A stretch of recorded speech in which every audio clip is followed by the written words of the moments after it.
welcome to the Deep Dive. Today, we are taking a pretty monumental step back from the cosmos we think we know. We really are. We're diving into a genuinely radical cosmological framework, the S-matter and fifth dimension model. And this comes from an independent researcher, Hakan Usak, and you have to understand, it's not just being presented as, a minor tweak. No, it's a full-blown replacement for the standard model of cosmology for ETCDM. Exactly. And that standard model, I think we can agree, is under some serious strain right now.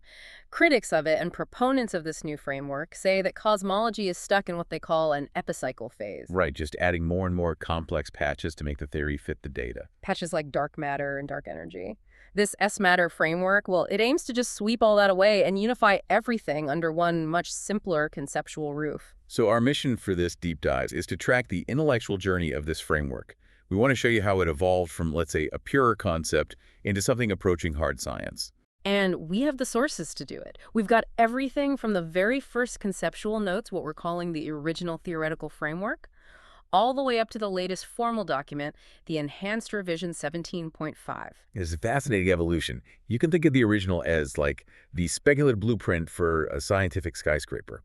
It's full of big ideas, some philosophical sketches, and our job is to figure out how that blueprint got hardened into the final structural engineering plan we see in revision 17.5. Yeah. Something ready for actual scientific scrutiny. And that transformation is, for me, the most interesting part of the story.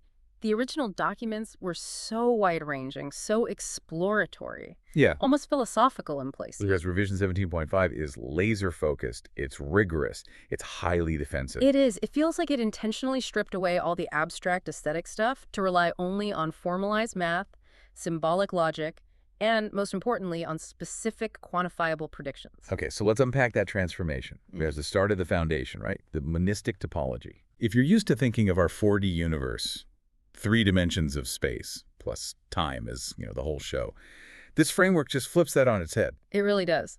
The core idea, the big ontological shift, is that our 4D universe is not a closed container. It's described as an embedded current. A projection. A projection, exactly.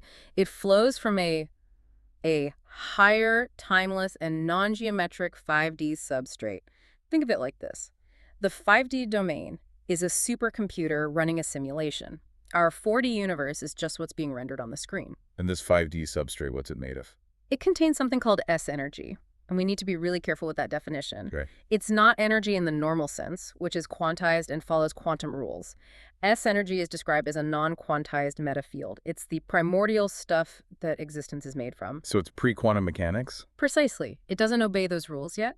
Its sequential ordering into our 4D reality is what actually creates particles, forces, and the illusion we call time. So if our reality is a projection, there have to be rules, really strict rules governing how you get from 5D potential to 4D actuality. And that's the projection codex. In the original document, this was more of a conceptual list, right? A list of requirements. How did revision 17.5 make that more solid? It translated those concepts into a foundational mathematical principle. They formalized the codex with a variational principle.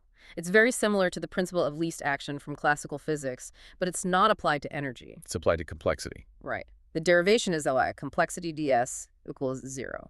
So the universe, the projection, always chooses the path of minimal complexity. Why is that so important? Because it's the ultimate consistency check. It makes sure the 4D reality is rendered in the most computationally efficient way possible. And that, in turn, gives rise to all of our emergent physical laws, like path integrals and quantum mechanics. It's the universe maximizing its own efficiency. And the codex also has to manage causality. I'm seeing key rule 1 here, logical non-contradiction. This is absolutely critical. It mandates what they call a one-at-a-time rendering logic. To prevent paradoxes. Exactly. It means you can't have mutually exclusive potentials happening at the same time. And it strictly, absolutely forbids retrocausality, the future influencing the past. Because the 5D domain is timeless, without this rule, the projection would just crash instantly. So this rule is what gives us the arrow of time. It's what enforces the sequential flow we perceive as time. Now, what I think really shows the shift in rigor from that blueprint to the engineering plan is the mathematical reason for why we even need a 5D origin. This geometric proof of dimensionless origin. Ah, yes. This is a really elegant piece of pure geometry. The framework argues that a perfectly uniform, equidistant arrangement of matter at the very beginning of the universe, at T0, is mathematically impossible if you're stuck in 3D space. And it's because of the shape of space itself. It is. You can't perfectly tile 3D space with regular tetrahedra. You always get gaps. There's a known maximum packing efficiency, the tetrahedral packing limit, which is about 0.8563. So you can only ever get about 85% full. Right. But a true origin point, a T0, demands perfect coincidence, where all potential is equal.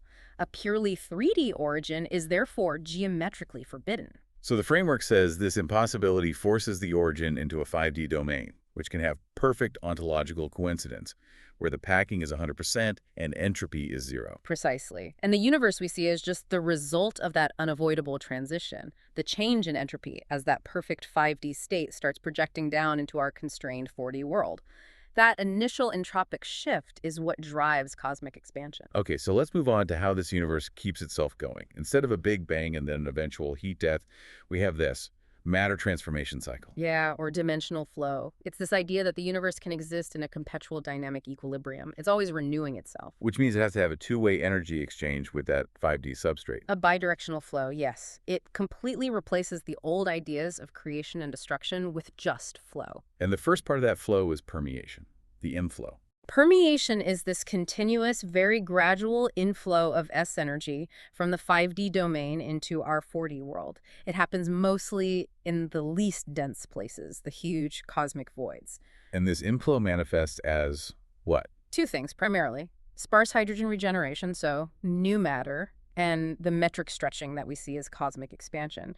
The universe is literally printing new matter and new space in the empty bits. Wait a minute.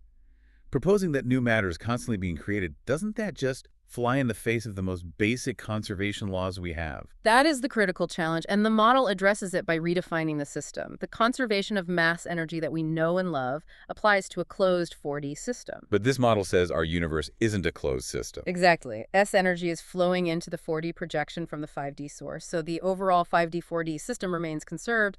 Our universe is just being constantly fed by its source. That is the crucial distinction. Okay, what about the reverse flow, the outflow? Stagnation. Stagnation happens in the most dense regions, which means black holes. The framework redefines them not as singularities, but as resolution points. Resolution points. Yeah. As matter collapses, the complexity needed to render that little bit of 4D space exceeds the limits of the projection codex. The projection basically crashes locally. And the information. It reverts cleanly back to the timeless, non-local 5D state. So black holes aren't data destroyers. They're cosmic reset buttons. Precisely. And that neatly resolves the whole black hole information paradox. The information isn't lost, it just exits our reality and goes back to the source. This brings us to the really big claims, right? Replacing dark matter and dark energy. How does revision 17.5 redefine these as just artifacts of this dimensional flow? Okay, first up is S-matter, which replaces particulate dark matter. S-matter is defined as non-baryonic S energy that projects gravitational curvature directly. So it's not a particle. Critically, no, it's just raw projected curvature. It interacts gravitationally, but it doesn't interact through any of the other forces because it never condenses into an actual particle. It just is the gravitational effect we've been trying to explain. Which means we can stop looking for WIMPs and other exotic particles. It simplifies things enormously. And then dark energy is replaced by the hydraulic effect. Hydraulic effect. Right. It's the idea that the apparent cosmic expansion is just caused by the net inflow of S energy, the permeation creating pressure on the spacetime metric. It's an internal pressure pushing everything outward. And what's key here, going back to the engineering plan idea, is that revision 17.5 didn't just propose this, it quantified it. Oh, absolutely. The framework derives a very specific number for the S energy inflow rate needed to match what we observe today. That rate is calculated as BO 4.3 O5 0.4 8 10 kilogram O. That level of precision really forces the concept out of philosophy and into testable cosmology. It has to, otherwise it's just a nice story. And that precision leads us right into rigor and falsifiability. So if the standard model is struggling with things like the Hubble tension and the S8 tension, how does this hydraulic effect actually solve those? Well, this is where the flow mechanism shows its predictive power. The framework says the Hubble constant, the expansion rate, isn't globally uniform. It's not the same everywhere. No. It's locally boosted by the S energy inflow, which happens mostly in the underdense regions, the cosmic voids. Because that's where permeation is at its maximum. Exactly. So that naturally explains why we measure a different expansion rate locally versus in the early universe. It also, by the way, resolves that massive vacuum energy mismatch, the 120 orders of magnitude problem, by saying the vacuum isn't a static energy density, it's just the 0 point of this dynamic S energy flow. A very elegant solution to two huge problems. I also saw that revision 17.5 lines up pretty well with some recent observational data. It does. The model's predictions are consistent with the latest results from surveys like DSI-DR2, which hint at a dynamic dark energy component. That's exactly what you'd expect from a dynamic hydraulic effect, not a constant. The framework also forces a complete rethink of, well, everything. The cold start thermodynamic inversion. What is that? In the standard model, the universe is like a hot kitchen cooling off after the Big Bang. This framework says the opposite. The universe started at absolute zero, T0. It was purely cold. And it warms up over time. Yes, through something called virial heating. It's the friction and gravitational compression from structures forming that generates all the heat we see. It completely reverses the thermal arrow of the early universe. And that connects directly to the idea of top-down structure formation. It does. Instead of small things clumping together over billions of years, bottom up, this model says the big structures were seeded first by those geometric gaps from the tetrahedral limit we talked about. So the biggest superclusters formed earliest. And then formation cascades down to smaller and smaller scales. This aligns perfectly with those confusing JWST observations of huge, mature-looking galaxies in the very early universe. They look too big, too old for the standard bottom-up models. But the real test, the ultimate test for any scientific model, is can it be proven wrong? What is the one unique, testable prediction that separates this 5D hydraulic effect from any other model? This is the centerpiece of the engineering plan. It's called the void hydrogen floor. The void hydrogen floor. Since the whole model relies on permeation, this continuous injection of S energy that regenerates pristine hydrogen, it makes one non-negotiable prediction. Which is? You cannot have truly empty space. So you're saying even the deepest, most desolate cosmic voids have to have some stuff in them? Precisely. The framework predicts a persistent baseline density of pristine neutral hydrogen in those voids. About NHI, NOxC 0.5, AXIO 86 xanonas per cubic centimeter. It's a floor, a minimum background level. So if we point our future telescopes, like the Square Kilometer Array, into a void and find absolutely nothing, then the S-matter framework is immediately and definitively falsified. The whole thing collapses. that is a prediction with real stakes. And it really highlights the difference between the speculative original document and this fortified technical revision 17.5. And to get to that level of rigor, they had to make some serious cuts. Revision 17.5 intentionally shed the more philosophical expansion topics that were in the original stack. Right. The first version had these broad discussions on, like, the philosophical and ethical implications, things like energy as responsibility. And deep dives into free will versus determinism based on how the 5D information is projected. All of that was basically cut out or replaced with technical analysis in the new version. The philosophy was replaced by formalized math. It shows the hardening of the model, the shift in focus to pure cosmological solvency. Though some of the bigger ideas survived, just reframed scientifically, like consciousness. Right. The framework still talks about 5D consciousness as being non-local and unified, transcending our 4D arrow of time and individual ego, but it's presented as a consequence of the monistic topology, not as a primary philosophical point. And finally, revision 17.5 even reframes relativity itself. We know time slows down under high speed or gravity. This model treats that as a projection artifact. That's right. If the 4D universe is a projected sequence, then time is just the reading speed of the 5D potentials. Time dilation is just the projection codex throttling that reading speed when the system is under strain from massive complexity like extreme gravity. So, to wrap this up, the journey from the original to revision 17.5 was a complete architectural shift.